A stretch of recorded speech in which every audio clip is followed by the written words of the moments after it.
up, Amir? User 134. Red dot. What's that? How you doing, everybody? It's getting cold in here, so put on all your clothes. What's up, Eric? Keith? M62. Welcome, everybody. What's up, Mikael?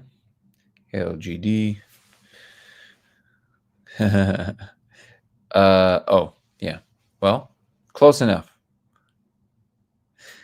Ouroboros. What's up, Cal? How you doing, brother?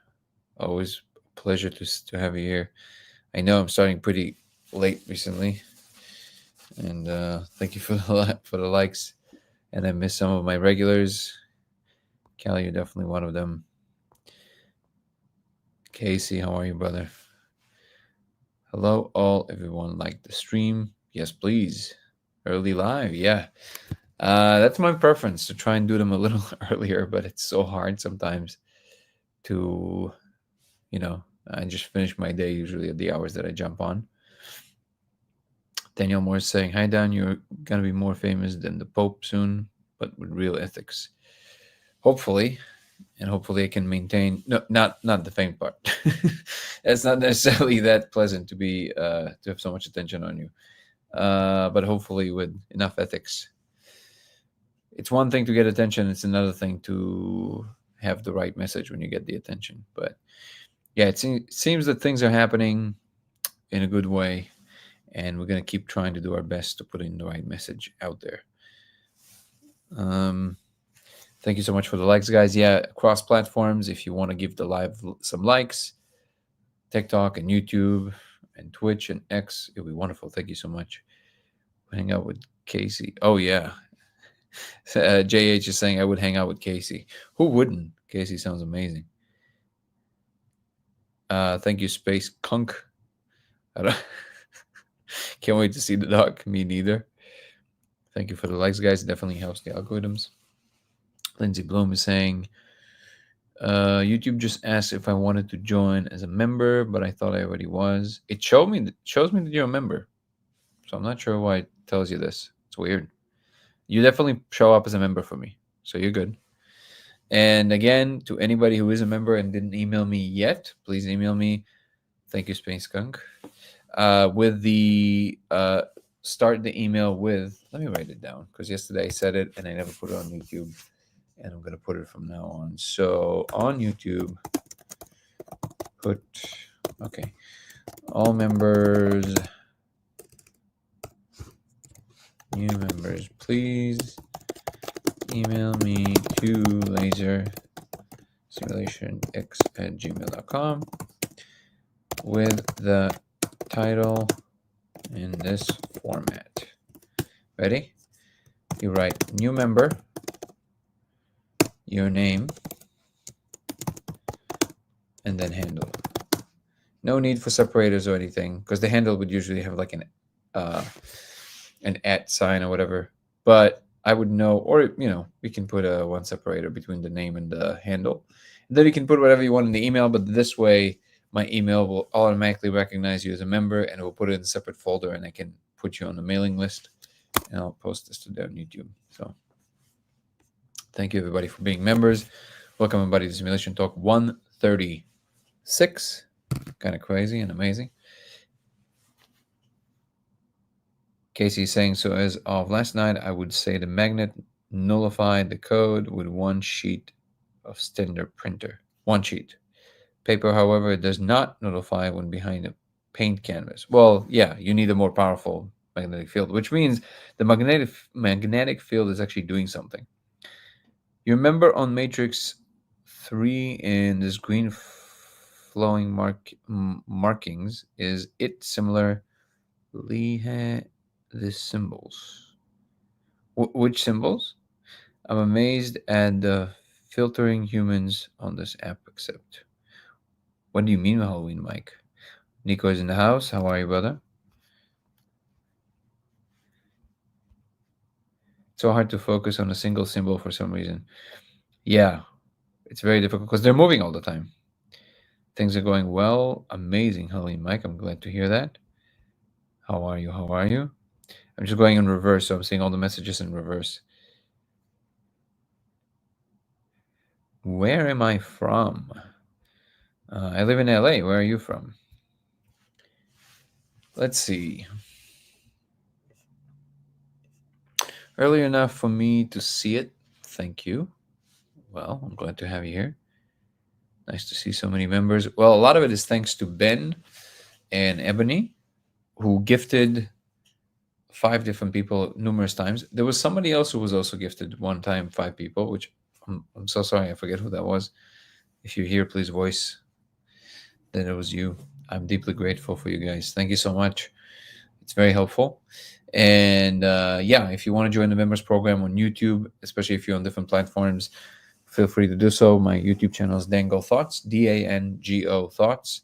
Gives you early access to new videos I'm putting out, as well as Zoom calls with me, with the members group, and even in private, depending on the tier of the membership. And there's other tiers about that, but any person who joins the membership plan helps me tremendously to focus on this full time. So I deeply appreciate all the people that already joined and the people that contributed and donated 5 different memberships to other people. I appreciate you guys. Thank you so much. And yeah, so, and I'm constantly working on refining the membership program so it'll be more worthwhile to join. Thank you so much again, everybody. Welcome to Simulation Talk 136. This channel usually revolves around the simulation hypothesis. My name is Danny, and I'm claiming to have found actual proof that we live in a simulation. I discovered a few years ago that if you project a diffracted laser on the surface, thank you, Nico, and you ingest a spirit molecule, you will see code running in surfaces.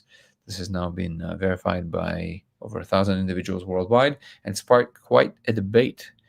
It was recently, in fact, I think it was yesterday, finally blurbed by Joe Rogan, just in general terms, and he was asking Rick Strassman about it. Thank you, Nico. Appreciate you, brother. And Strassman was reluctant to talk about it. He was, as a few people mentioned, seemed like it made him glitch. Some people think it may be not related. To me, it seems too on the nose that he started kind of stuttering and then asked for a bathroom break, as if to tell Joe something. He didn't want to talk about it, obviously. My best guess is because whomever it is that he mentioned, who is his friend, who asked him for his opinion about this, who's working on a piece on this, probably doing something with it that trying to either, maybe they thought it was too early to talk about or something like this on such a big platform, which is completely understandable. On the other hand, nobody contacted me or spoke to me, and I'm not sure that that's exactly. It's what I understand the need to separate the discoverer of something and the discovery to kind of create a separation from a scientific point of view. But to me, to be honest, that sounds or feels a little bit on the wrong channel, because there's a lot of places for misinterpretation and miscommunication, and nobody asked me for an official report to actually write down details, at least, and they just kind of went with whatever they think it is.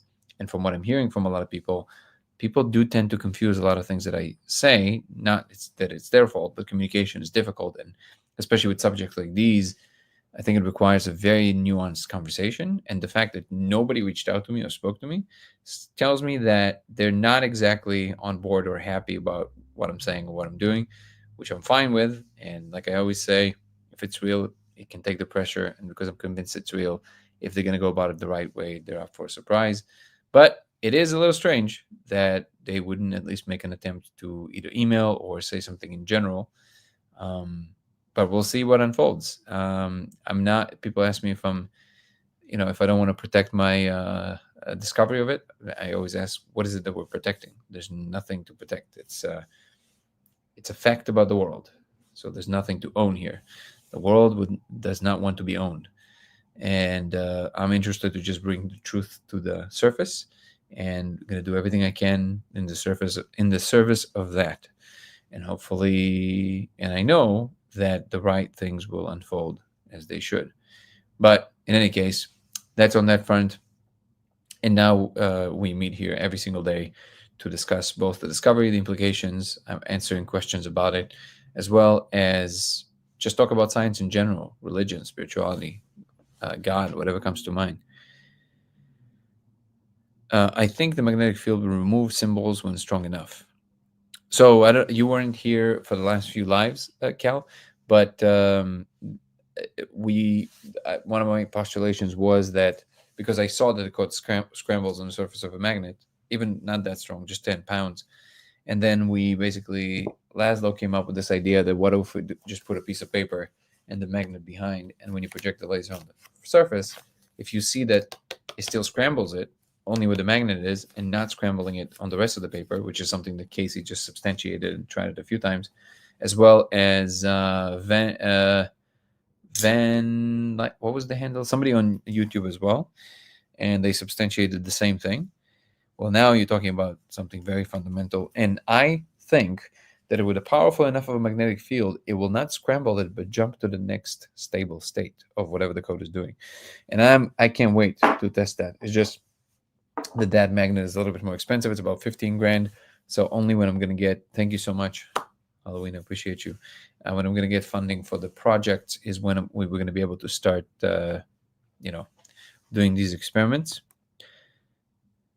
Ouch. Why ouch? Curious, do the characters change depending on what type of surface? No, it does not. It's always the same code. It's also exactly why it's so strange and so interesting. Aaron, how are you, brother? Good to have you here. And this is why it's important that we see if there's anything we can do to actually change it. And the magnets seem to be able to do that. Oh, Ebony just gave 2 more gifts to people. Thank you so much, Ebony. Appreciate you.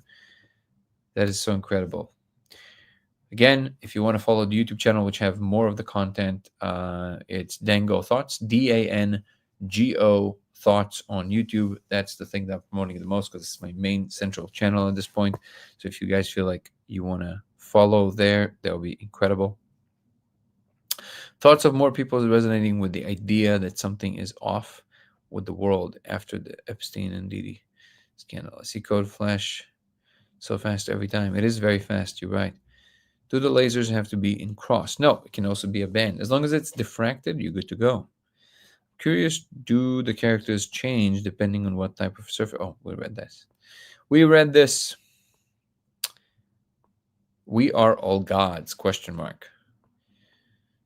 I guess depends on what you define as gods.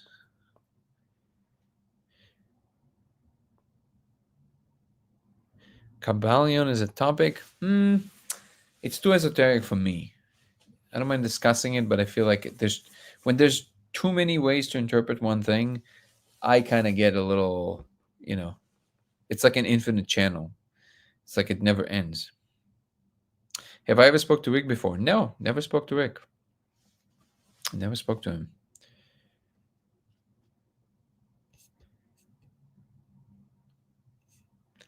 How are you, holographic? Gavin is saying, I went into the Rick Strassman episode hoping you'd get a mention. And sure enough, yeah, that's okay. I mean, Joe has to be careful with what he's mentioning because it's a pretty big platform, right? If he doesn't know yet what's going on, he has to reserve the right to be careful about it. He has no obligation to mention something that he kind of saw in general. I know he saw the Danny Jones podcast, so that's good enough for me. I also slammed the keys on the keyboard for no reason. Wait, what? Could you put it on YouTube as well? Yeah, I'll put the. You're right. Thank you so much, Joanne. I will put the clip on YouTube for sure.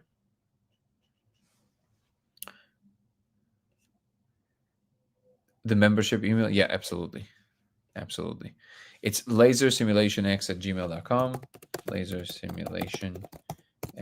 But I will put it in the description.com. The truth is that even if you email it to Dango Pro X, which is what's listed now, I will still respond.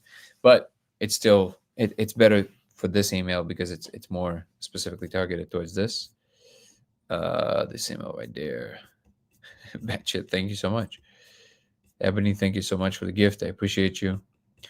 And the people that you gifted, I'm sure they appreciate you.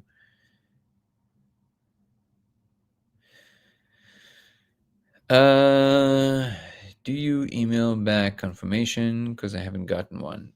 Daniel Morris, confirmation about laser, or confirmation about the fact that you emailed me. In either case, usually with the laser, we automatically email you an email when it comes out. if you're talking about the fact that you email me, it is absolutely my fault. I've been so inundated with meetings for the last 3 or 4 weeks. It was literally non-end. Like today, I woke up, did my, stuff. We have 2 dogs. You have to take care of the dogs. You have to do whatever. And I sat down in front of the computer at 10 a.m. and I finished all my meetings, Zoom calls, phone calls, and some rudimentary Surface emails that I had just had to respond to about 30 minutes ago. So right before we started. So that's how my days look like now. And there are some days that are a little less crazy. For example, I think on Sunday I'm gonna make an effort and just respond to either all or most of the emails. It's a very long-winded way of saying apologies to anybody who didn't receive my response yet, but I always will respond, and you will not miss. Oh, you know what? See, wow, that's crazy. I guess it's because of the amount of meetings today. I just kind of spaced on it. Today was technically supposed to be the week of the day where I do the members live. So I'll do it tomorrow at some point. It's going to be a live just for members. So look out for the notification. I'm going to post it before so you get the notification. And as we move forward and when things just align and I maybe bring some, more people to work on the team, then it'll be easier for me to just focus on what I need to do. And then we will be posting notifications about when the lives come on and everything way in advance so people can be ready for it. All right. What's up, Betty?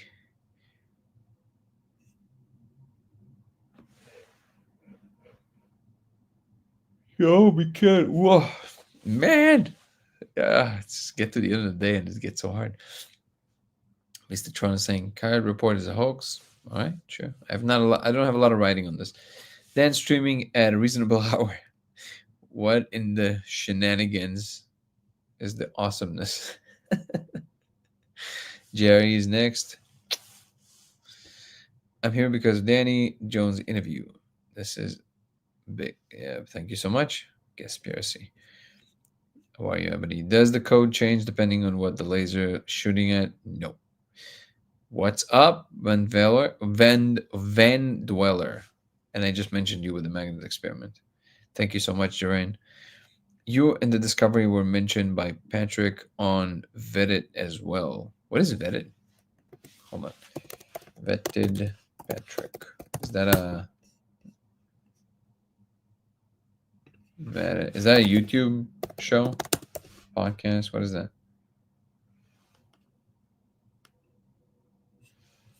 What is that? I'm not familiar.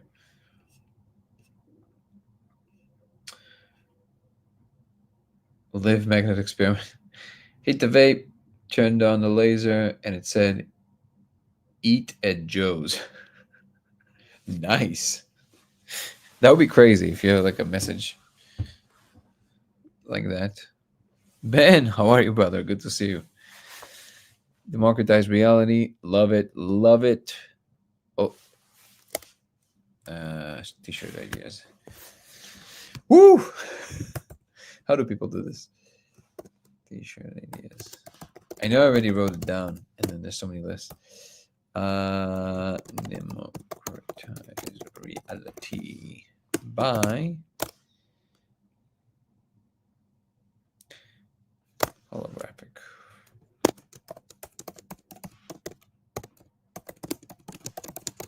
On YouTube. Boom.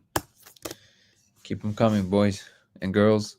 Also, have you plugged the code into AI to break it and decipher? How do you propose to do that? What is going to be reading the code and plug it into AI? Must feel strange to know you're being monitored. Not really. I don't feel like I'm being monitored. Not more than anybody else. But if you're talking about attention, that's always happening. Also, that never, I don't know, it never rose to my awareness. It never really matters to me in general. Nico, thank you so much, brother. I appreciate you.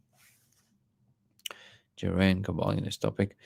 Our spot on for what a person sees in a molecule land. Wait. Have I ever experienced blue purple jellies? I think I have, yeah. Can you ask Eddie to simply ask Joe what happened? Maybe Rick needed to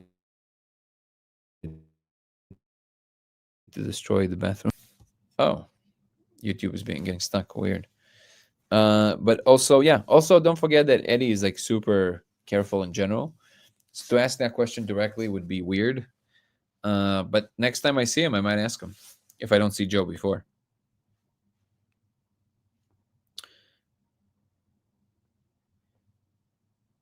Dandelion is asking. Ooh, that's a cool one.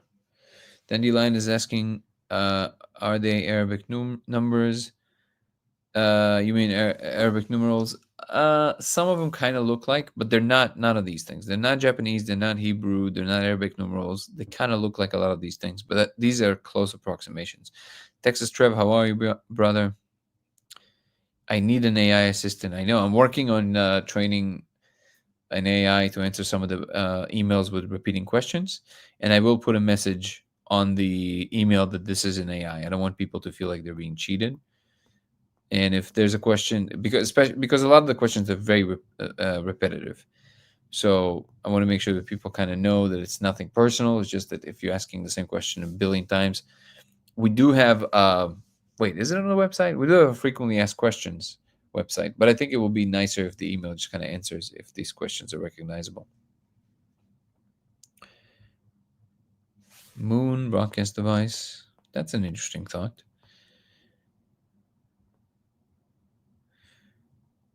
Will you discuss the console? No, the console. The next video is going to be at some point out. At this point, I don't know anymore because I'm so busy and I don't see even close to like having enough time to sit down and edit the end of the video. I might actually have to pay somebody to finish that video. I just simply don't have enough time to sit down and edit. Thoughts of more people. Oh, we read this. Well, one at home facts. Lower areas of travel. What do you mean by that? Lower areas of travel. I didn't recognize any number symbols like backwards, upside down, twos, and three, but not numeric. Yeah. Thoughts on Harvard psychedelic society mapping patterns of spaces. I don't really have any thoughts on that. I think it's because I don't know enough about it.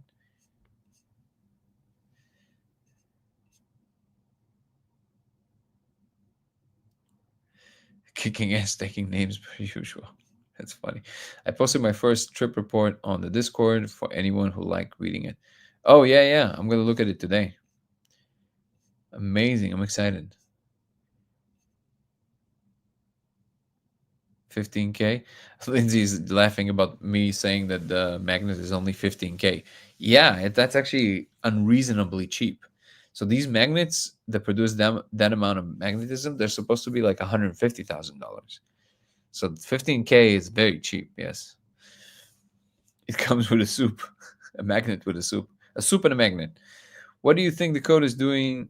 Consciousness interacting with the world and create our reality, something like that. I do think it's like the intersection between reality and what consciousness is. Ebony's doing her thing. Yes, she does. Very cool of you, Ebony. That thing is dope. Wait. You already did the mag. So the trip report is after you did the laser? Oh, I'm excited to read this, Ebony. Amazing. Morning. Please forgive me if it is indiscreet, but did your wife see the code as well? Thank you for being so considerate. Yes. It took her a long time. It took her like 5 months. And it was a little tense for me, mostly because she's not a smoker and she couldn't inhale enough of the molecule. Yo, can you show the vaporizer you use? I need to get one to try again. At the moment, I don't have it on board. Oh, that's what you were asking, Ambient Glass. I've ordered one. The second I get it, I'll send you a picture, and I can also show it here. But I don't have it yet with me. I had an old one, and I have no idea where it is. Happy that streaming early today. Yeah, I'm also happy about that. Jorge Luis Hernandez saying, so the code is in the laser as opposed to the surface material. Is this your feeling? Not at all. It is absolutely in the surface. When you move the light, the code is not moving with the light, so it's absolutely in the surface. Unless you want to postulate that it's kind of like a hologram, which I am to some degree, and then you can say that maybe it's in the way the light hits the surface, but then the information is still encoded in the surface. So either way, it is in the surface. It is not in the light. In fact, hit that like button. Nathan is saying, hi, do you think the magnet affects the laser light or the code itself? The light. Good question. Great question. I think it affects the light. What is your email address? I need to send you a picture I took. It's on the screen, brother. lasersimulationx@gmail.com. lasersimulationx@gmail.com. And let me also give you the website, codeofreality.com. And the email is also listed on the website, so you can just use the website, and it's right in the front. You don't have to search for it. It's right on the top.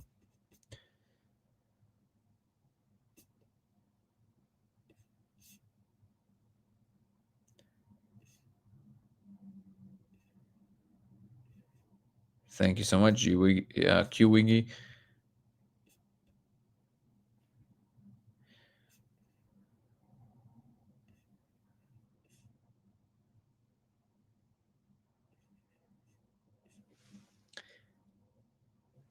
How are you, Drake Sophos? Draco Sophos. Question: have you tried to shine a laser into prism to see if the code is different wavelengths? As far as I know, the prism will not change the wavelength of a laser. Maybe I'm wrong. Correct me if I'm wrong, if somebody's here an expert in light, but as far as I know, the laser is a laser is a laser. It does change its angle, so it changes the speed. I guess you're right. The different material. Well, something to try. Awesome, Draco. Let me know how it went. The molecule allows us to see it. The code looks like linear A. Linear A? What does that mean, Steven? How you doing tonight, Q Wiggy? Hi, please enable subtitle. Thanks. Is there such thing on a live? Guys, tell me, because I don't know. Is there subtitles to do this? I don't think so. Not in a live. Not that I know of. Because this is not a video.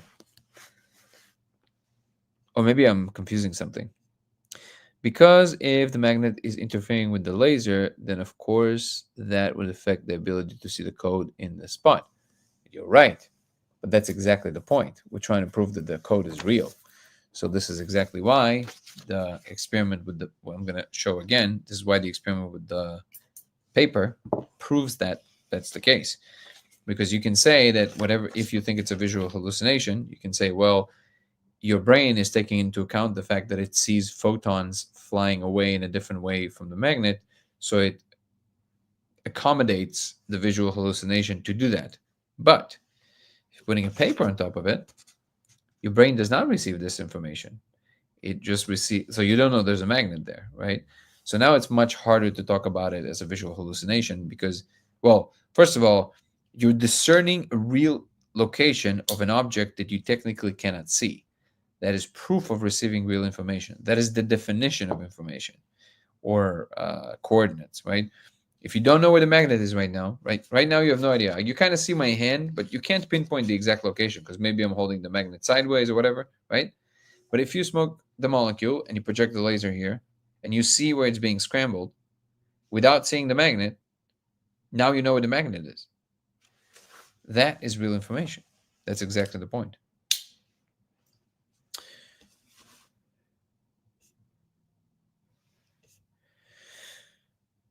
Hello, what you talking about? Have multiple test subjects simultaneously viewed the same object and compared if their perception? Yes. I had 15 people in a room all pointing to the same thing. Have you tried seeing code on humans? Yes. Yep, all the same code. Since the Danny podcast, I can imagine you inundated. Well, yeah, it definitely brought up the attention. There was always some attention, but that definitely brought up the attention substantially. So I deeply thank Danny Jones. There's something important in my last email to you. Just heads up. Okay, good. I'm gonna look at them quickly. When I'm on the molecule, I get the feeling that different entities have different agendas. Of course, not all of them is 100% interested in what's best for us humans. Thoughts on that? Well, of course. Yeah, that's the nature of reality, brother. That's how it is. Welcome to being an adult species, understanding that not everybody are your friends. As far as I know, Danny's doing amazing. You can have a third party move the magnet and prove people can see it. Yeah, that's my suggestion. That you put a big screen, you put somebody behind that screen with a magnet, and you have somebody from the other side of the screen trying to tell you where the magnet is. That will prove that you have real information. That's exactly the experiment. Do you think a laser with a molecule is the only way to reveal it? At the moment, it seems to be, yeah.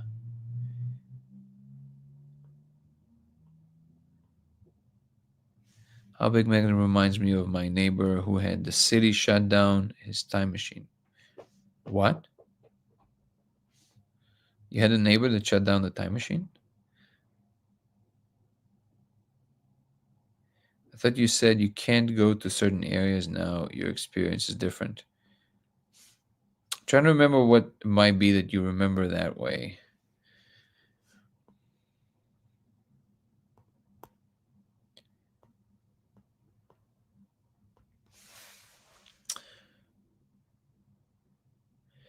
Yeah, no.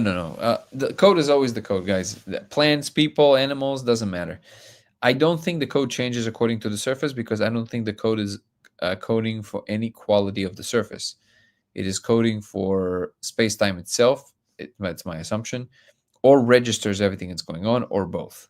But I don't think it would be coding for green or smoothness or any of the elements that you see. It codes for the laws of physics, if anything. And what you see is the product of what it already builds to be. Have you put the laser into a light refraction pyramid to see if it changes the code? Highly doubt it. I highly doubt it. I think it's a lot more straightforward and physical than people would like to believe. If Alex Jones is okay with Rogan, then anything you or anyone has to say should be fine. Hey, he was right a lot of the time. So, how are you, genius gamer from Twitch? Exciting to have you here. But don't overwhelm yourself. You are insanely busy. No worries at all. Oh no, I'm not worried. I'm just trying to catch up with everything. But I appreciate the kind words. You guys who keep gifting subs should be mods for the YouTube chat. You guys are here almost every stream. They are. I'm not sure they want to be mods. It's a lot of work. Finally caught your stream, bruh. What's up, Interstellar? Does the magnet do anything to the laser on the paper with the polarized 3D glasses? That I don't know, but maybe Casey can answer that. It's a UFO channel. Oh, cool. Vetted and UFP. Vetted is a UAP YouTube channel. Patrick is the host. Wait, Patrick. I think I was interviewed for that. I'm not sure if is that the same channel. Vetted.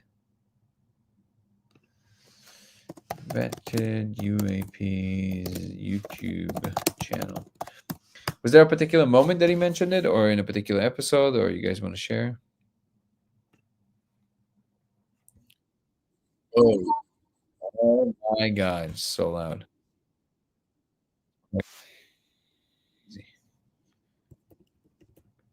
Oh, I've never seen this guy before. Cool.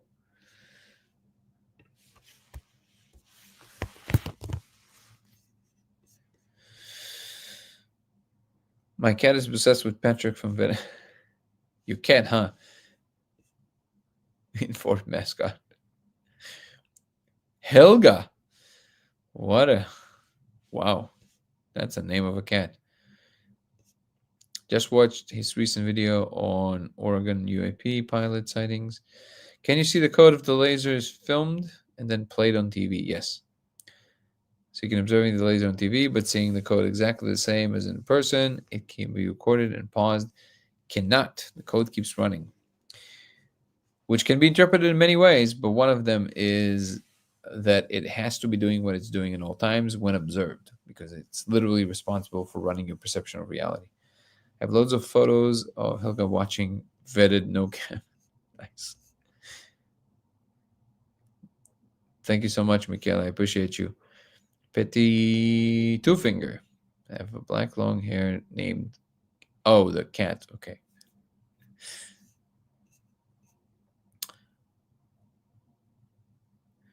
Yeah, that would be a great idea if you could slow down the code, but I don't think you can.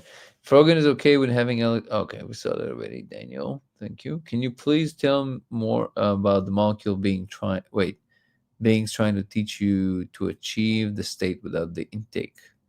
I'm not sure what like to did I talk about anything like this? I don't remember saying it. Maybe I said something that might have been interpreted this way, but I don't remember.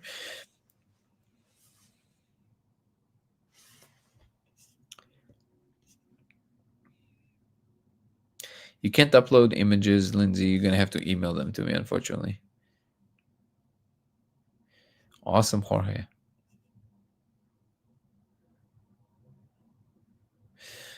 Oh, well, this is actually a good idea. Yeah, it was Texas Trev, JH. JH is asking, has anyone mentioned using electromagnetic pulses to see if it scrambles the code? Oh, no, you're saying electromagnetic pulses. That's light. You mean light pulses? Or you mean magnetic pulses? They literally alien symbols. That's what's so cool. Yeah. But Texas Trev mentioned the strobe effect, which I'm also editing to the website soon. Actually, I'm gonna put this on Trello. I'll do it now. I will do it now. To do. Add a card.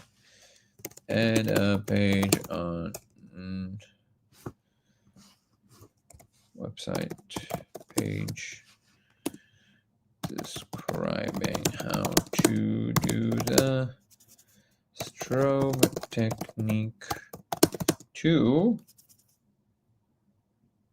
make the code more coherent.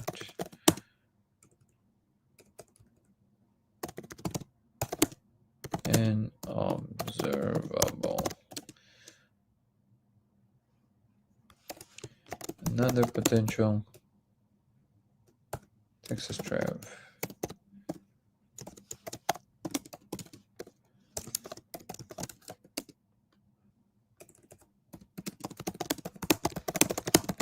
Cool. Another idea is to try. You probably mean magnetic pulses.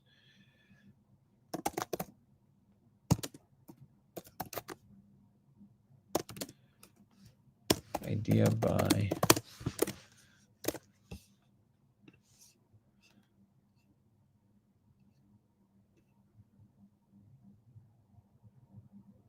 JH.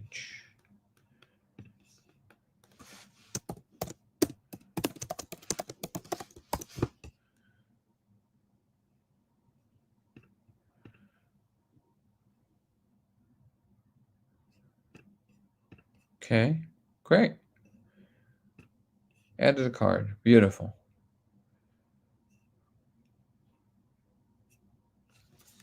Amazing.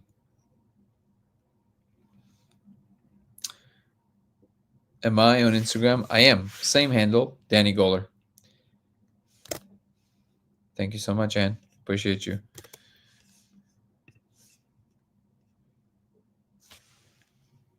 Can someone in chat direct me where to buy a laser? You can go to the website on the screen, codeofreality.com. You have all the list there of what you need to get. Codeofreality.com. You can't write down all the letters, John, is because there's too much information there at any given point.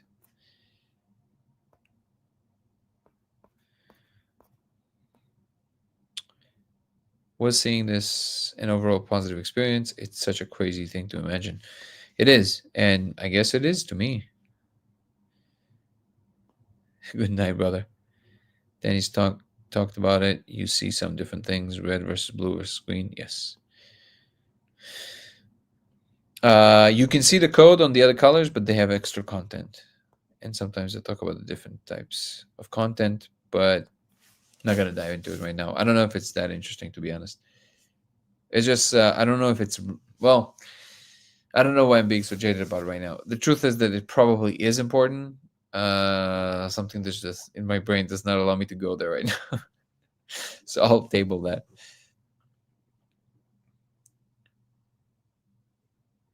That's to you, Miller. You can just visit the website on the screen. I was looking at a laser on AliExpress. Yeah, you can get it there. Exactly. So just make sure that after you visit the website, make sure that the specs are the same. If you're trying to save money, you can do exactly what PT is saying. Just take the specs, make sure it's the same thing, and then you can source it from anywhere you'd like. More frogman stories. Unfortunately, at the moment, there's only one. I'm available to do more tests if you need. I sent you an email with a phone number if you need help. Absolutely, Ventuela. Thank you so much. Could the code be another manifestation of source consciousness, like everything began with thought? Our thoughts have created everything apart from natural foundation of nature. No, I think that the natural foundation of nature is mental, and what you see is any structure is actually a representation of that. So it's the other way around. So I think the code is some manifestation of a third person perception of what consciousness is at bottom. You've mentioned before that some people do not need the molecule to see the code, only two people as far as I know. Do they need the molecule once to begin, then gain the ability to have met some just see it? The people that I mentioned that you could just see it without any molecule and never done the molecule, I have had some people on the chat that said that after they saw the code with the molecule, they could see it without the molecule. But I've only heard this a couple of times as well. If other people report this, please let me know. Holophonic here. How are you, MLC? Oh, cool. Okay, you moved to YouTube. It seems something has programmed this reality. Indeed. It's not after you do the laser. Okay. Do you have any idea about who or what might have been giving you the hints that led you to the discovery? Do you think it was one single actor or group of actors? I think it was a group of actors. Just to clarify, no, I have no laser yet. Got it. Okay, so we're going to make sure to also to triangulate where your laser is. I'm going to finally do the experiment on Sunday. I'm done with finals Saturday. Nice, Lindsay. Let me know how it goes. I said I looked into the optical, but on that dad recorder of the laser 1993 when we met. When who met? I have a bunch of experiments for you, Van Dweller. Amazing. Great connection. Irv is cool guy 42 is the laser guy. He is I don't even know how to begin to thank him. I don't know if I could do any of this without him. He's organizing all the material and the information and the website, and he does so many things on the technical side. I don't even know how he does all this. So thank you, Irv. Deeply appreciate you, brother. And we're slowly trying to dial the whole thing in a way that we can, you know, maybe we'll need to bring another person that Irv will just manage, and then we'll be able to fulfill all demands as quickly as they come in. Tree is the same code. Delayed relative to the chat? Possibly. Have you considered if it could be a message sent from another dimension or something? In some terms, you can say that it's another dimension for sure. It's another part of the simulation would be another dimension.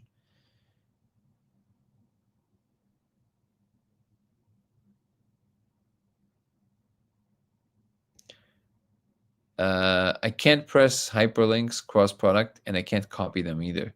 So the easiest thing for you is to just email me to lasersimulationx@gmail.com.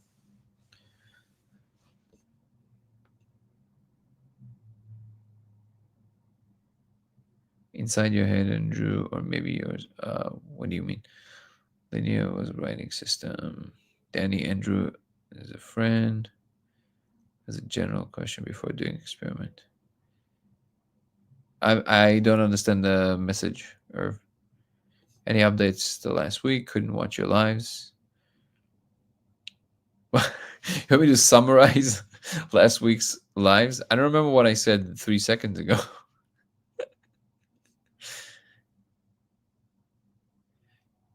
The second it leaves my mouth, it leaves my consciousness.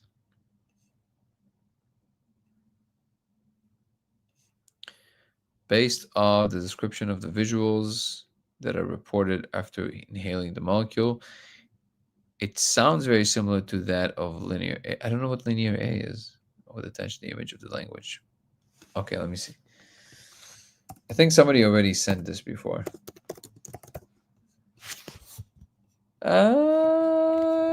Maybe. That's kind of cool. What is that? Oh.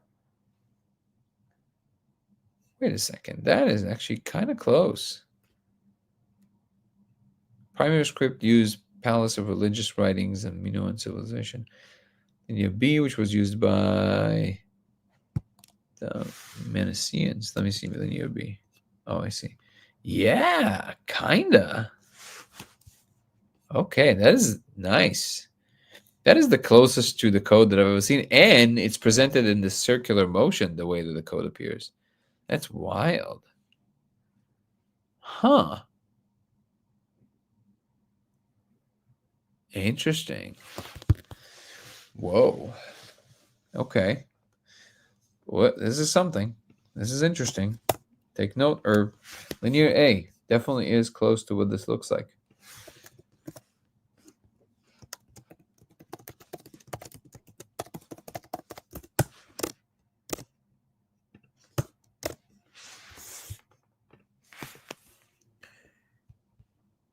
You've seen the code on dry ice? No, but that would be interesting regardless.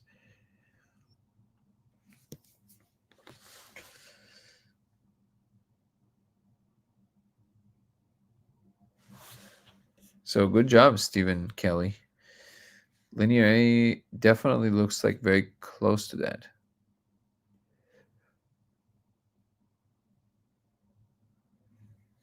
The next step is to substantiate if you can change with magnets and in what way.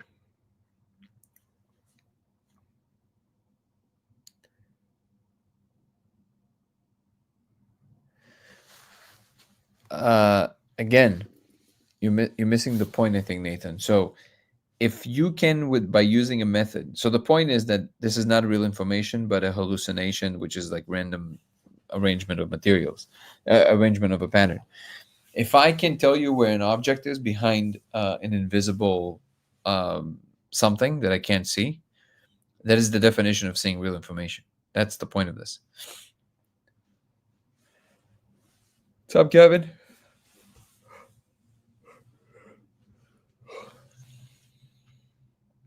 The reality is that it's a little bit of cheating because I'm not guessing. I'm seeing what the real thing is. Like I see it, right? So I don't have I'm not in a position of like, can we prove it? I'm in a position of like, I know what it is, and I know it upsets a lot of scientists, but I say there's enough information here to just establish that at this point. And no, I did not jump the gun. I've been doing this for years and years and years. So the fact that other people need to catch up, that's okay. I don't need to go back just because somebody needs to catch up. I'm not going to wait for them. I'm going to do my own thing. They can catch up in their own pace. That's fine. In the meanwhile, I'm going to be showing how we can potentially do things with it. So I'm not in the game of trying to prove this right to anybody. If people want to do it, by all means. I already know what it is, not what it is, but I know it's real. So now I'm working to try and see if we can do something with it.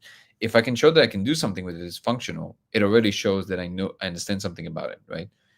And also it circumvents a lot of the need to try and prove a lot of things because you then showed officially that it has real merit. The whole point of science is that the way you know you understood something about the world is if you have a theory about how you can potentially manipulate it and why, and then whatever you do shows that you in fact can manipulate it in that way. That is the definition of where theory meets practical application. So if I can produce that, this can save a lot of work of years and years and years of trying to take secondary notes from what other people are saying. Physical proof will be a lot stronger than any proof of people talking about it. That's my point.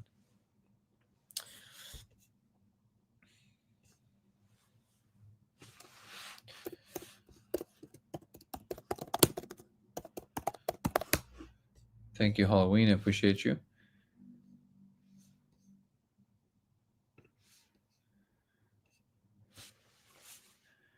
What's up, Gavin? Good to see you, brother. Yes, he was tapping into the power, and the whole neighborhood would dim when he would turn it on. Amazing. What times did he go to?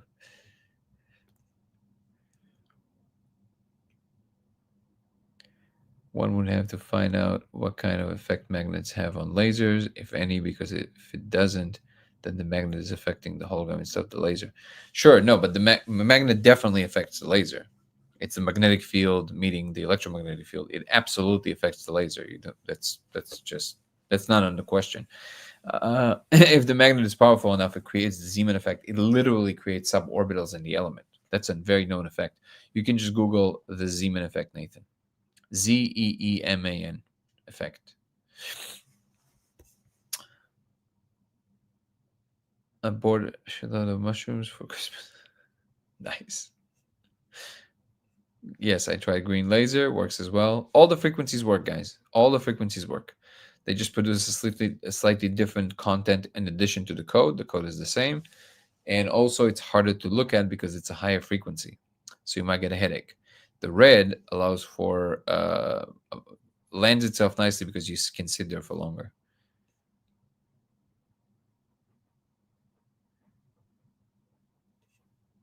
Oh, yeah, they're always watching you.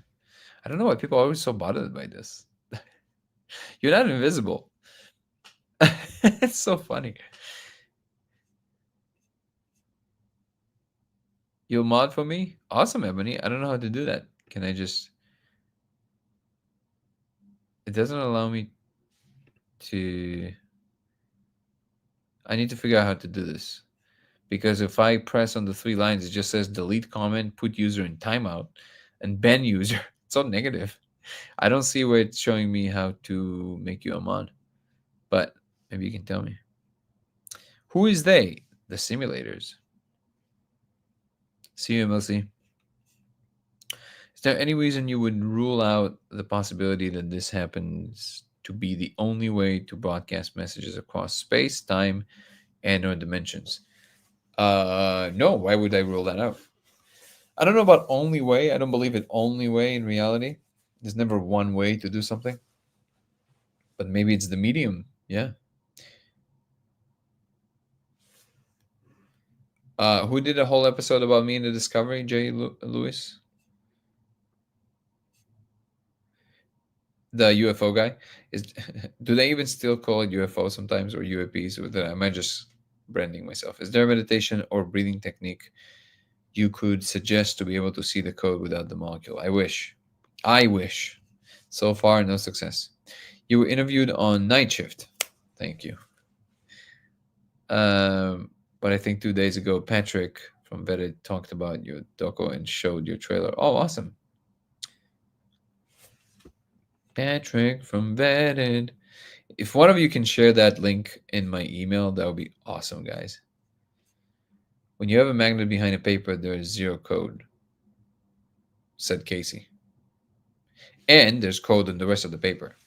Boom. Can you expand the laser to cover entire wall somehow? I'm sure there's a way. What people call Hebrew or Sanskrit is just plasma. What? The magnet is likely affecting the laser through the Zeeman effect. No, because the Zeeman effect, you need enormous amounts of power. Yeah. Oh, wait. You mean like with the powerful laser? Yeah, that's what I'm saying. But the Zeeman effect is just an extreme version of what happens when you reach a certain level of power. It always influences the laser. It's just not visible to the naked eye that easy. The plasma entities who hit the molecule on the other side would see capital and lowercase letters. And we're going to see that code. I see. I see what you're saying.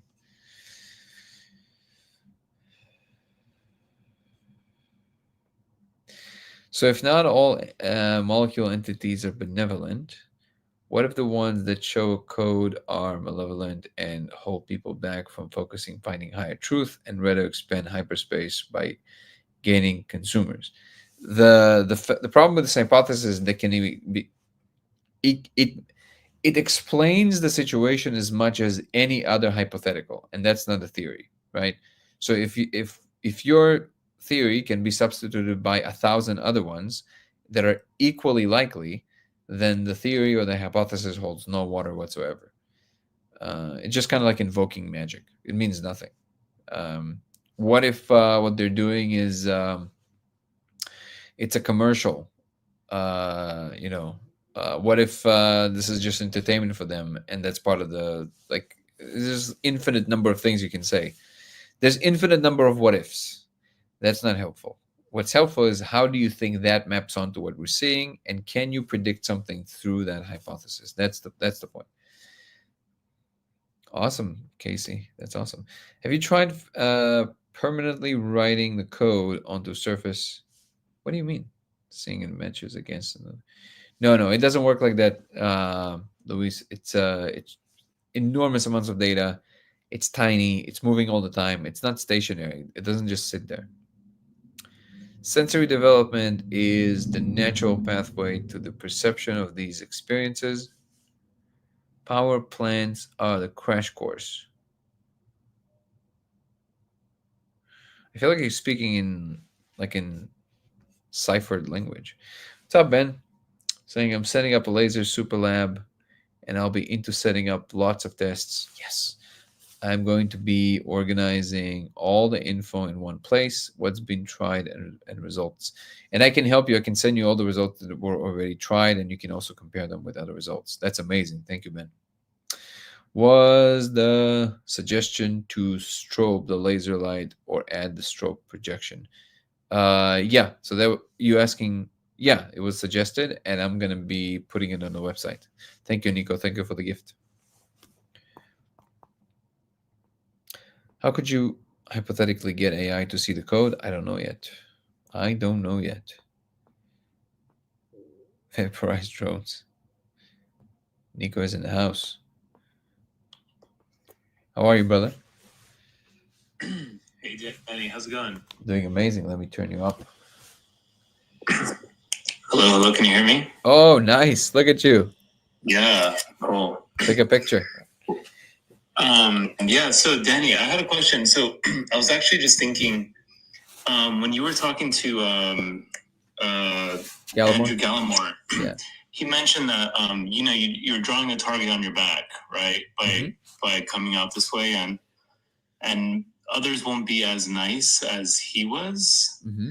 And I was wondering, and that just clicked in my mind for some reason just a few minutes ago. But do you think we should write a technical white paper? I mean, as a community, we can probably get some resources together. I know you're super busy, so it's not just that. I also don't quite. I tried a few times, and because I don't know how to write these papers, we even tried together with Kelsey, and she actually knows how to write them. But we also yeah. So I can definitely use help there.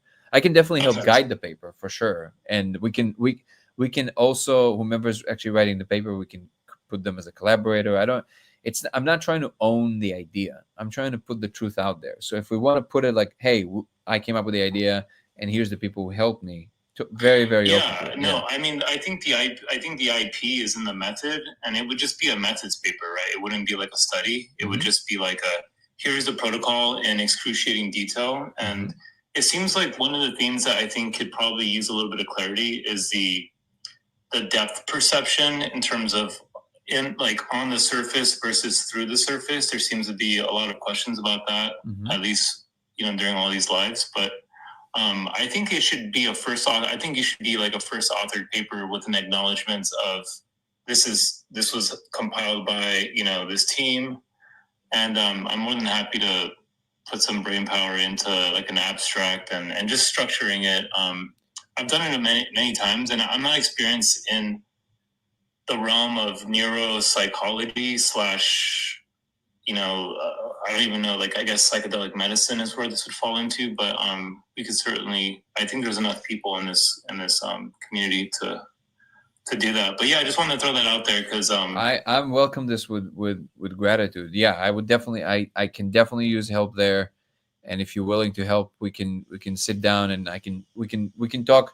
Putting it once and for all, like in a technical paper is a great idea, because like we can go through all the details, like you said, excruciating detail, and even combine some of the stuff with the magnets potentially now. So at least there's a record of it. Now, I actually think that because it doesn't matter what the scientific world likes to consider to be a fact, as far as like what counts, because it's in their domain.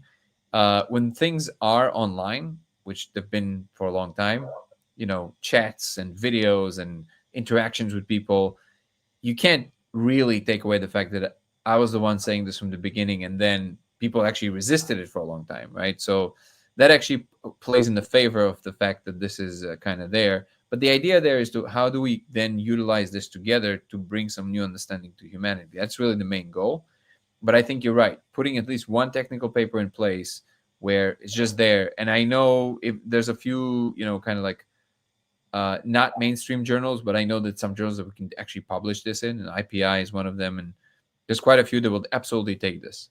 So yeah, I think like the protocol, like the method is definitely a scientific paper. And then I think the interpretation, which is an amalgamation of like the holographic principle and other like potential even Wolfram's, computational theory, I think that could be a perspective paper, right? Which can land somewhere, maybe not in a scientific journal, but maybe something online, or maybe something maybe there's other journals that are a little bit less science-based that are more speculative, because I think that was when I think of the kernel of what bothered Andrew Gallimore and his community, was that I think they felt like this community was jumping to conclusions, and kind of I think they probably would have appreciated more of, hey, this is an observation, and and I feel like you've been doing that pretty well. You've been decoupling that, but I feel like that there's like potentially 2 technical papers that could be written from that.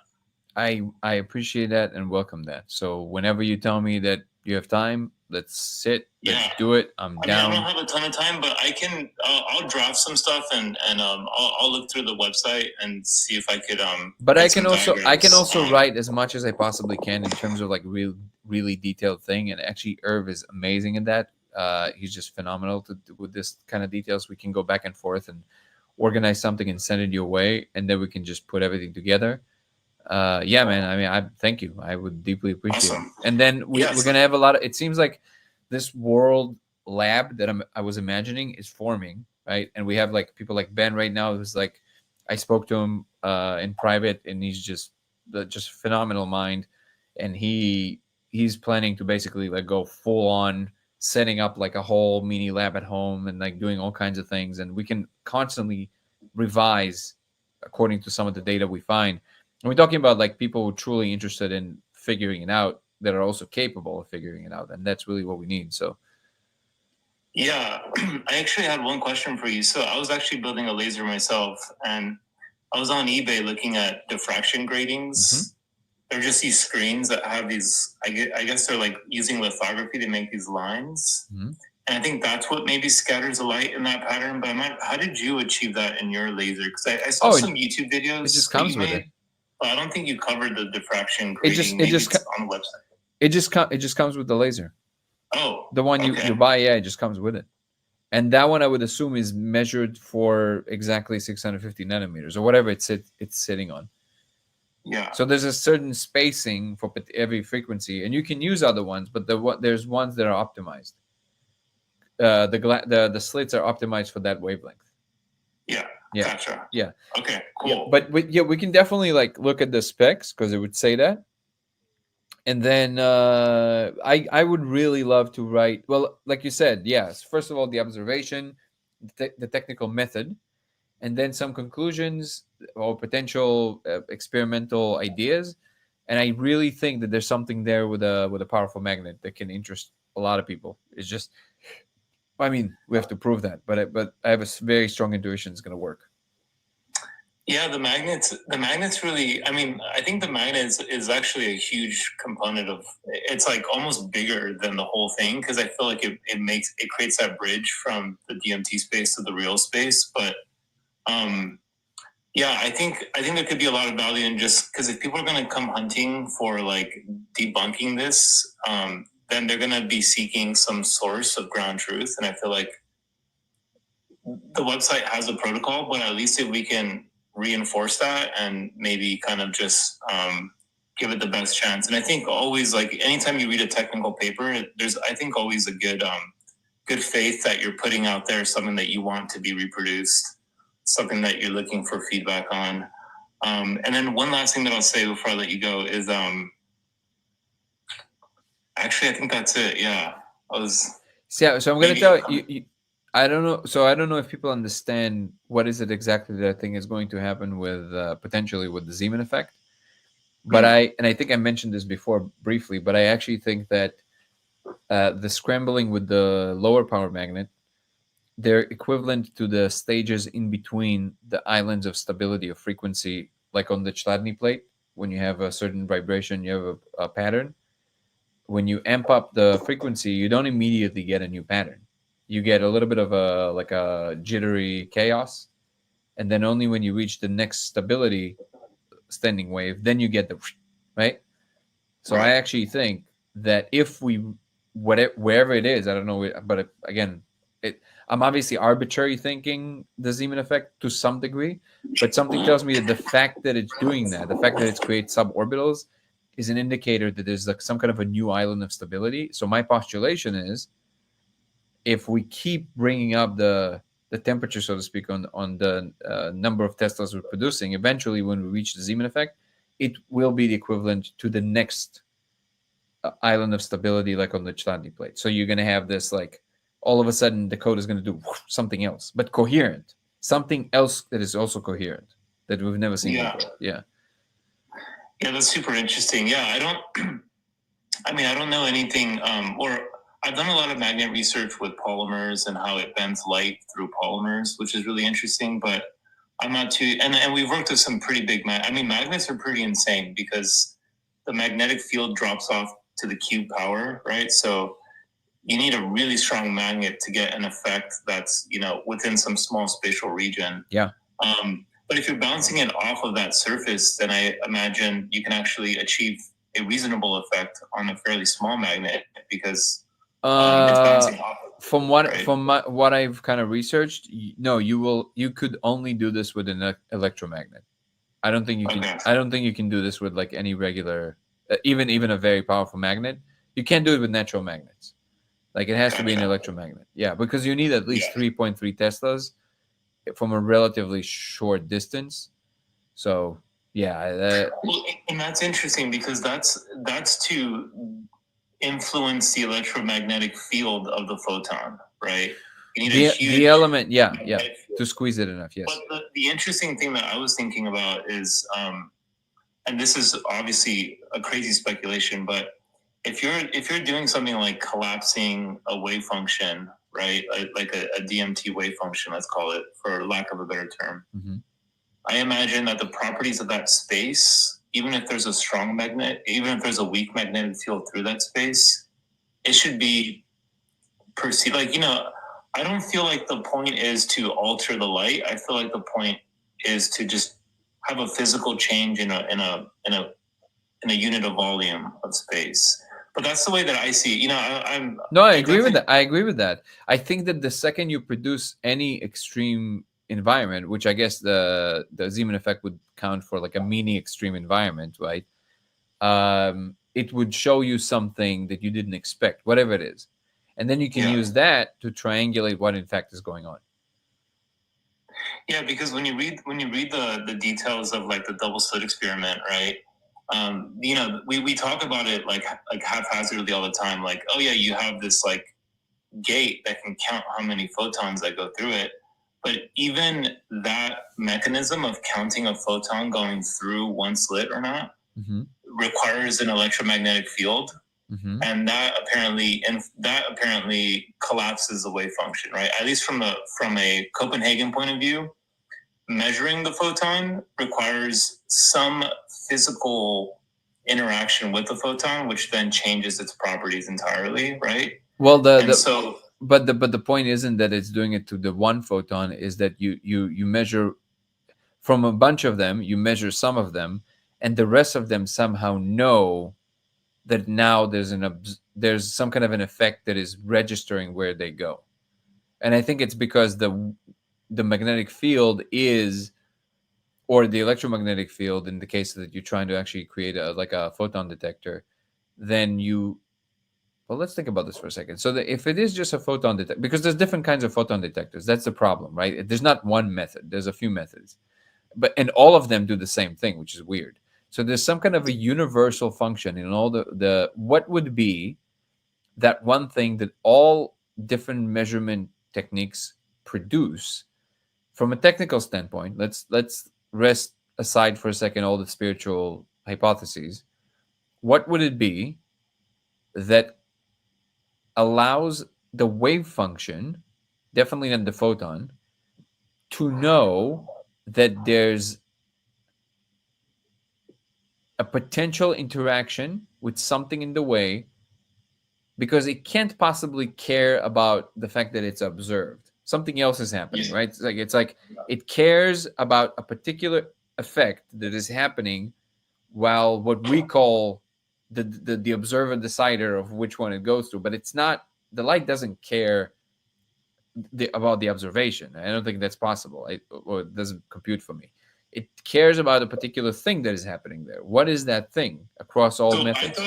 I thought it was a very sensitive, from what I researched, and I could be wrong. It's a very sensitive Hall effect sensor. So it's like a small little coil that has a current that flows. It creates a small magnetic field, and when it measures, and it can measure a perturbation in the magnetic field very easily through a small current that's induced.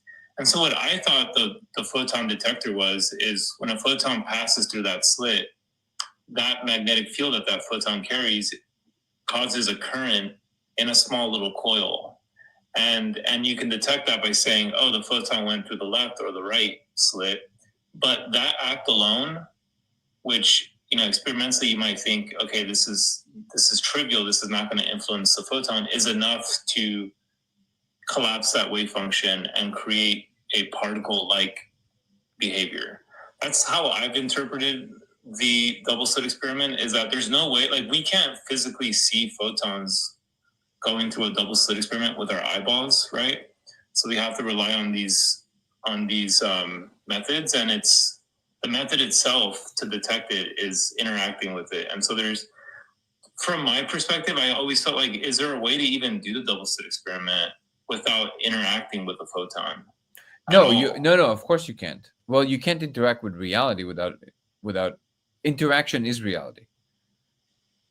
And that's not like being a smartass. That's what reality is, right? It's interaction between two or more elements. If something just exists all by itself and it has no external components of any kind, it is literally indistinguishable from not existing. Yeah. So, in that sense, of course not. But I from what you were saying just now, it makes it plausible for me that what in fact is happening there is that, if you're postulating some kind of an infinite space, and I know that the wave function is not postulated as an infinite wave, but there's some parameters to its existence. But it doesn't really matter. You can say a lot larger dimensional object or infinitely dimensional object. What you're really asking is, how is this larger object creates a ripple, i.e., exists in now your more limited dimensional space.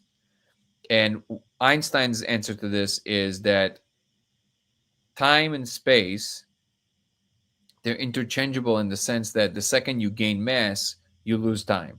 And when you lose time, you gain mass. So the more you move across, the more you move, the more mass you take, the price you pay is that how many steps in that region of space you can take through time. You can take less of them if you have more mass. It's like you borrowed too much of this, so you have less of that to use, and vice versa. And yesterday we were talking about this, that from Wolfram's computational model, it makes sense almost like a big file. Like if you have a very large file, to translate that file from this folder to this folder takes longer, even though it's moving through, like, I guess, same distance, right? If you want to call it that, same coordinates. But the reason for that is because translational symmetry is not uh, it's not trivial. It's we think of it like as a given, like we're moving through space. But from a computational perspective, you're not moving through space. You literally every part of you is being translated from here to here to here to here as the same thing, and that takes computational power. So the more Yeah. mass you have, the more things you're made out of, the more translational symmetries have to take place in the same region of space. So that's mass. And that's also why it slows down time, is because it takes longer to compute every translation like that, right? And the same Right. happens in reverse. Translating one photon from here to here, it's instant because there's just one bit of information that needs to go, right? So holding that in view, that's the difference between quantum effects and classical effects. That classical effects require a certain amount of compute. That amount of compute together looks like dissipation of like emanation of heat and basically entropy. Like you have more unarranged elements happening over time, like more and more random, because you burned that amount of computational power to do that translation. So Exactly. right. So now, Yes. okay, now that we're holding that in view, what happens to that one photon when it decoheres? It is like I think that what the wave function is basically the ultimate compute wave moving through all the universes, and then each universe, almost like whatever it is that is happening there, it's almost like it orders a part of the wave function. It goes, I need a particle here, and the wave function goes, sure. And that moment of I need a particle here, sure, it is what happens during a measurement. It's Right. some effect that happens that tells the wave function, in order to complete myself as a coherent state, I need right now this element here. And then it becomes only part of this slice of reality, and that's what you clock. So now the question is, why is it that under certain conditions it behaves still like a wavy thing, and all of a sudden it starts behaving like a unit thing? But notice that even when it starts behaving like a particle, like a unit thing, the rest of whatever the potential of all the other unit things to come to that surface still knows that it is in that shape of that wave, exemplified by the fact that if you shoot one photon at a time, you will still get the interference pattern. It's almost like the particles know they're part of this larger thing, right? Yeah. So it shows you they're not just particles. There's still some kind of a bigger function, and that only happens when we produce this effect of either magnetism or uh, the photon detector. So even the potential of it has to be time symmetry. It has to be, because if you like, that's the only explanation. Because then what you're saying is, what do you mean by the potential of being measured exists? What you mean by is that at some point there will be a measurement happening. So even Yeah. if it didn't happen now, time symmetry tells you that it already knows that from the moment it's on, there's a potential of measuring it. In other words, in some other point in time, it will happen. So from that point on, it will just behave as if it already happened. That time Yeah. symmetry, I think, is the only real explanation there. No, you're right, and it's very sobering to hear you say this, because I think when you listen to Wolfram talk about the double slit experiment, it's very obvious to him why it happens. And I think when you take this framework, it's very simple. But when you take a more classical view, it's kind of mind-boggling, like why it all happens. But yeah. Anyways, I mean, that's why I think, when Wolfram, in order for him to come up with all this, he wrote a book called A New Kind of Science, right? Because scientists at the time thought that deriving everything from a computational point of view is it's crazy. It's a science. It's a computer experiment and not necessarily science. But he's been able to derive, as quantum mechanics and entropy, and even he has a few videos out there where he talks about what is time, and he essentially says exactly what you said. Time is just the amount of time it takes to run the computation. And it's so funny It's the number of computational steps per information density. So it's almost like how much density of information you have in one region of the causal graph, and then how many computational steps you can take per that unit is the speed of your computation. I would say that tracks more than anything else. Yeah, it's very simple. But anyways, I don't want to derail your life. I'll let you get No, back no, to you're it, good, Danny. brother. Thank you so much. These are my favorite conversations. So good to see your face for the first time, brother. Yeah, It's an absolute of pleasure. course. And we'll be in touch. I will do my due diligence and send you all the positive information that I know concretely and all the ones that I kind of know, and then we can decide what should go in this descriptive. Yeah, awesome. Yeah, and a huge kudos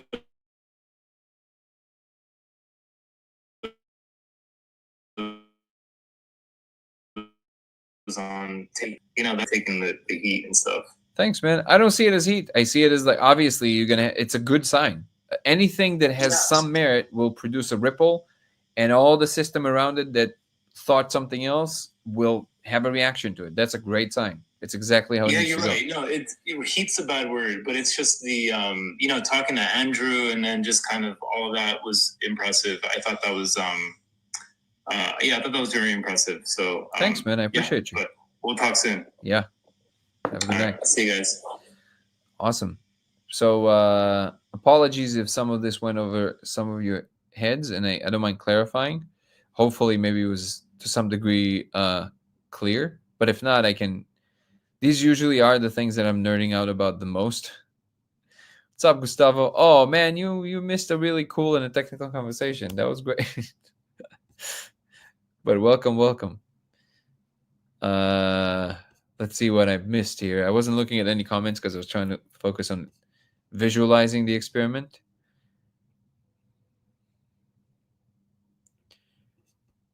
Stanford Research Institute.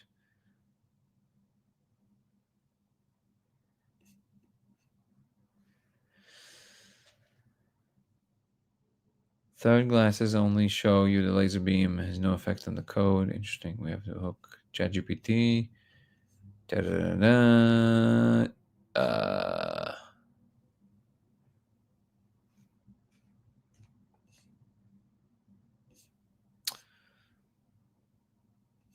Going through the comments as quick as I can, guys. Spectral imaging on advanced optical techniques to see if that's already in the works. Holographic, thank you for that. Holographic saying for testing these observations, further consider hyperspectral imaging or other advanced optical techniques to see if the phenomena is observable or more pronounced outside human visual perception. You're absolutely right. This is already something that we're looking into. Hyperspectral and what's the other one? What's the name of that? The one that captures all the depths at once. Somebody help me. What is it called? Thank you so much, Ebony. Appreciate you.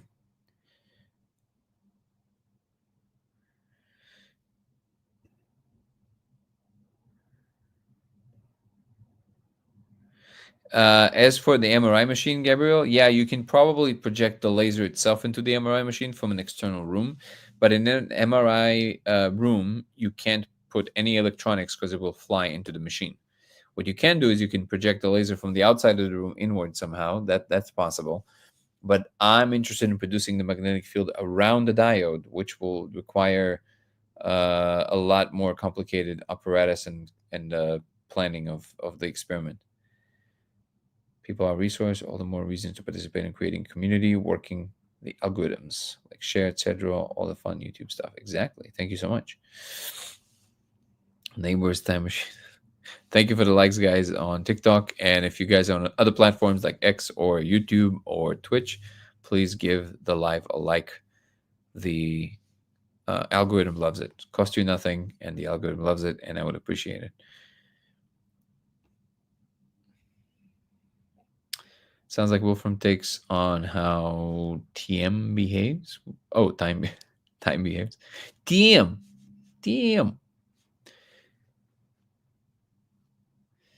Yes, Casey, you nailed it, actually.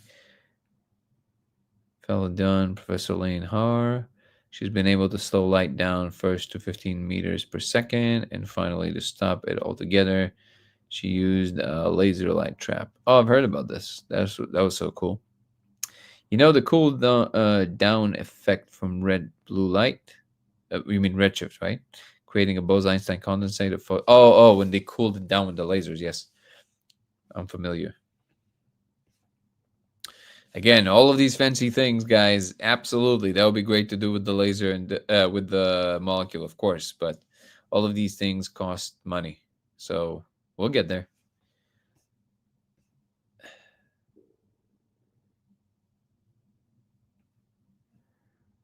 Thank you, Dabs. Appreciate you. How are you? Hell if no. Hell if I know. Wolfram is it the derivative yet from David Bohm's implicate offer or so-called guide wave in the four dimensions? Not exactly. So obviously, Wolfram, like everybody else, borrows from a lot of knowledge from before. But specifically, how are you, Carol Ann? Appreciate you being here. Specifically with Wolfram's physics project, they're basically mapping the potential of all the real external full functional world as described by computational graphs. And he has different graphs to describe different phenomena. Causal graph describing the sets of events happening in every universe. Hypergraph would be equivalent to the laws of quantum physics.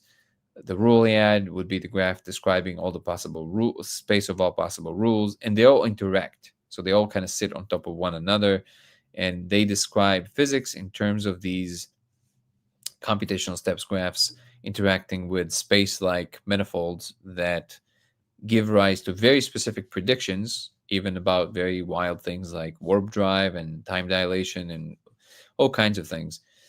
And I think it really holds water. One of these is that they describe time and space and time. Okay, time and energy in terms of momentum and what was the other thing? Oh man, I'm spacing on it now. But basically, they describe very technically the interactions between the causal graph, hypergraph, Rule-Iad, and space-like manifolds, and that essentially gives you the ability to both describe basically everything we understand from the field equations and quantum physics all in one go.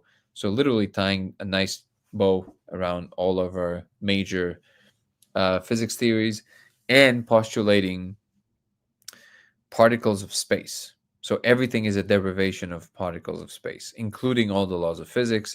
And we're not talking about particles in space, which is what quantum field theory is about.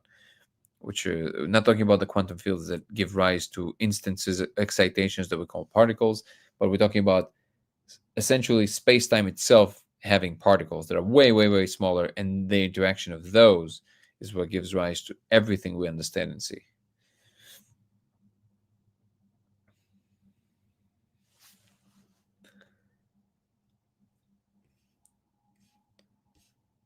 Have you tried the experiment with polarized glasses? Yes.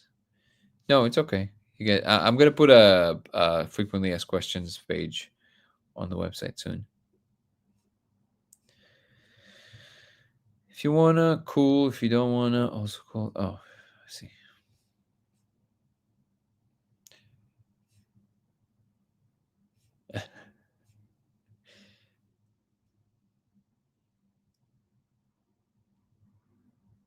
Have a job pushing all this. It's just interesting to witness and still wonder where are you coming from mentally. I'm not an enigma. I'm coming from trying to understand what in fact is true about the world. It's very simple.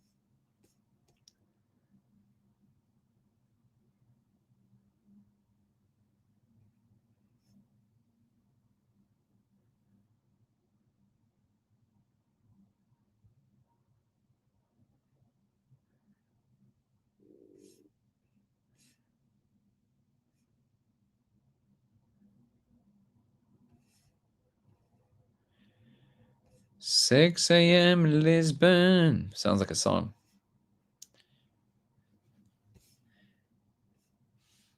Nico, thank you for the pepper. Love and light, with or without the molecule. Couldn't agree more, Max. We're on the same page. Wow. I feel so grateful for all the comments, guys. This is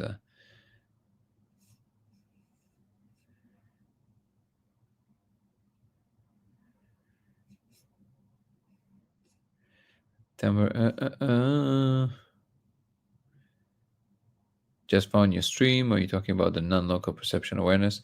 We were trying to break down, John Doe. We were trying to break down the double slit experiment in terms of what would make sense in our computational realm and how this would map onto the holographic principle.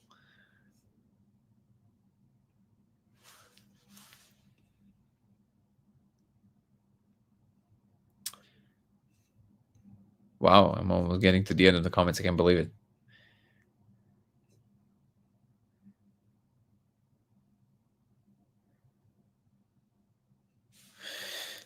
Anything about all the alien talk lately? I don't know, actually. I don't know enough about it.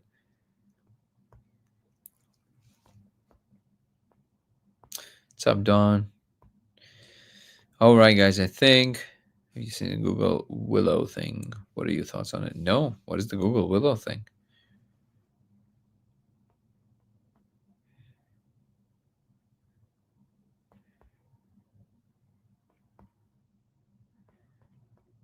All right, guys. Yeah, so I think for tonight, see you, Van Dweller. I also have to adjourn. It's getting late, and I still have a couple of things to do. I'm happy that I could have done the chat a little bit earlier. Felt good. I'm going to try and keep it at these hours if I can. Thank you, Nico. Appreciate you, brother. Yeah. So, quick recap if you want to follow me across platforms, it's Danny Goller on TikTok and Instagram, Goller Danny on X, Laser X83 on Twitch, and Dango Thoughts on YouTube. DANGO Thoughts on YouTube. I've also added a members program on YouTube, which will allow you to get Zoom calls with me and other members, even private Zoom calls with me, depending on the tier of the membership, as well as early access to all my videos that are coming out on the channel and private stuff from my life that I will be only posting on for members and nowhere else. This will allow me to focus on the project more full time. I appreciate everybody who's supporting this project. I appreciate people like Aaron, who are just the director of the film, Aaron Venden, an incredible creator. A lot of this would not be possible without you. Irvin, who's at the moment doing all the laser and a lot of the arrangement of the project for me, and I'm eternally grateful for Irv. I couldn't do this without him. And incredible people that are coming into the project. Ben, that just joined, and Nico, who just came online and we spoke, who's going to be helping of writing at least a technical paper about the method, which I always thought about doing, and every time I tried, I failed because I really don't know how to do this very well, and I appreciate the contribution and willingness to help. It's very, very, very appreciated. Thank you, everybody, for joining the Daily Live. If you feel like contributing to the movie we're working on with Aaron, you can check out my link tree in the description on TikTok, or just check out the trailer on Dango Thoughts on the YouTube channel. And in the description, you have the link for the GoFundMe project. A lot of the money we're using for making the film is public donations. So if you feel inclined and you're capable of that, please, we would love and appreciate the donation. And final thing, if you want to visit our website, codeofreality.com, this will give you access to all the information required to do the experiment, including the types of lasers you need, the protocol, way to contact me, and many other things. And we're reconstructing the website soon. It's going to look a lot better. Thank you so much, everybody, for being a part of this community. I appreciate you all. We'll see what happens soon. Hey, Joe Rogan talked about it, so pretty sure it's just a matter of time before we have major attention on this, and then we'll see where it goes. I'm excited about what's to come. Have a good night, everybody. See you tomorrow. Peace and love. Ciao. See you guys. Talk soon.